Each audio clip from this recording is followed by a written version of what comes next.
Welcome back, viewers, to the PI Show. We're talking about the controversial topic of stun guns and tasers in Victoria and Australia. Professor, as head of Liberty Victoria, what is Liberty Victoria's view in this regard? Liberty Victoria is not opposed to the use of tasers by the police, but we are opposed to the rollout of tasers right across every policeman on the beat in Victoria.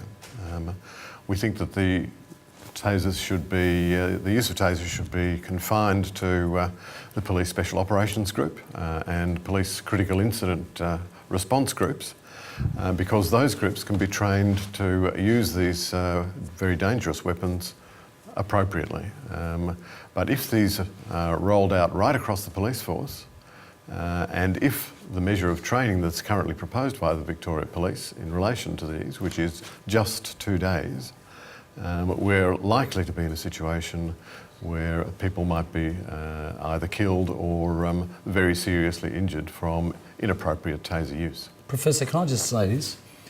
You had a big part to play, or the association, Liberty Victoria, had a big part to play in the Charter of Human Rights, which was introduced in 2006. Yep. Liberty Victoria, what does it do?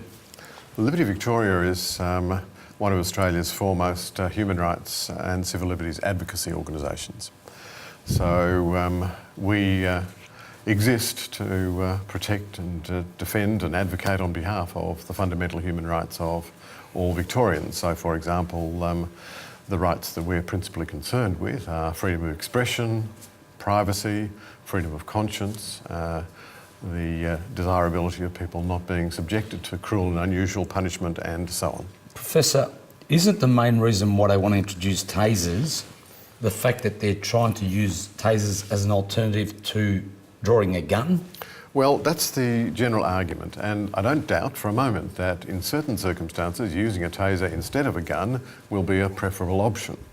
But if you look at overseas experience in particular, what has tended to happen when tasers are introduced is that the use of firearms has not actually decreased.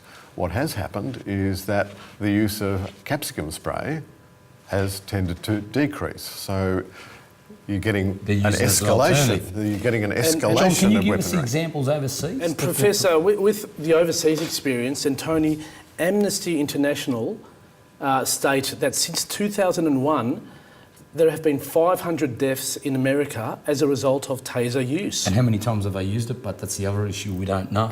Oh, it's... We don't know, but in a period of 8 years for the Amnesty study, one can do nothing but be profoundly disturbed by the fact that 500 people have died as a result of taser use, and more particularly as a result of excessive one that was shot taser 16 use. times. And there's been examples in San Bernardino County, California. Yes. A 43-year-old, he's died in May 2011. He was stopped by police for an alleged traffic violation.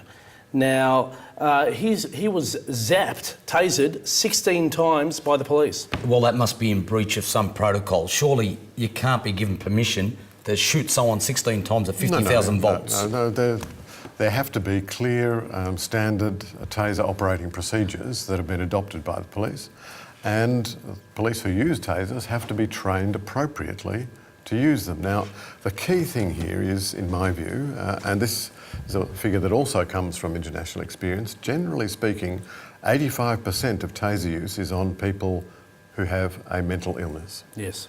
These are particularly vulnerable people, and generally speaking, if one is trained appropriately, you can talk these people down. My worry about the introduction of tasers is that police, as a result of usage creep, won't bother talking people down. Tasers will be a first use. It's an easy option. Well, Doc, it shows that there's a bigger...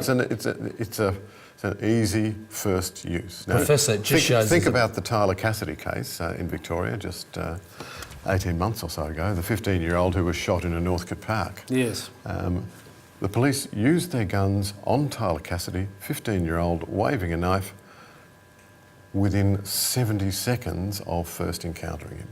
Now, you should be able to talk a 15-year-old down, even if they're waving a knife. I've done a lot of work in the mental health and the mental illness field. It's actually not that difficult if you're appropriately trained. But these police used guns. Sure, they felt Professor, threatened, can I just but there were four police At the same and one time, 15-year-old. An If someone was investigation. brandishing a knife at me, Professor, Yep. I'd be looking at firing something. I'm not necessarily saying a gun, but if someone's brandishing a knife, I don't think I've got the skills of a Jackie Chan or a Clint Eastwood or someone And- to be able to disarm And it. at the same time, the coroner found in the Tyler case Yeah. that the police did act appropriately and accordingly. It's a very unfortunate incident. I very live in unfortunate. Northcote, Yeah, and I know exactly the spot, and Yeah. and I go shopping there nearly every second Yeah. day, and I sort of always reminded of that. Yeah. That this occurred 5 minutes from my house. Yeah. It's disturbing, Ve- to say the least. That and a very experienced policeman could not handle a child in one sense. He was 16, 17 years old, that had a lot of psychological issues. But at the same time, there were issues of self-defence Well, and... Professor? there's issues of self-defence, sure, but part of the reason why they couldn't handle the situation was because they hadn't had adequate training to deal with situations like that. So you had to accept on first up that they hadn't been trained to the extent that they could deal with them. So they then had to use, in their view, and in the view of the coroner reasonably in this circumstance, a firearm. Had they been trained properly, I don't think that that would have been necessary. Professor and John, the Police Regulations Act 1958, and as amended, Section 123 talks about the immunity of members. It says a member of the force or a police recruit is not personally liable for anything necessarily or reasonably done or omitted to be done in good faith in the course of his or her duty as a member of the force or public recruit. Now, if they fire a taser and they're entitled to fire it, then they won't be personally liable. If they shoot it 16 times, like in the San Bernardino Yep. Valley, Yep. you bet your bottom dollar that officer should be fired, sacked, and will be sued personally because the state will not pick up the liability for any damage or, let's say, the nervous shock and everything else that flows from that. Yeah, But well, the problem is there, Tony. There's a problem, isn't there, when you sue someone personally? Yeah, but they've still got assets, you'd imagine. Police officers, would probably have a house, personal belongings, you don't know. Viewers, we've got to go to a sponsors break. It's a very, very contentious topic, this, so please stay tuned. Because of the nature of the topic and the fact that we've had the Professor giving us his time today, we won't be doing the mailbag. Thank you.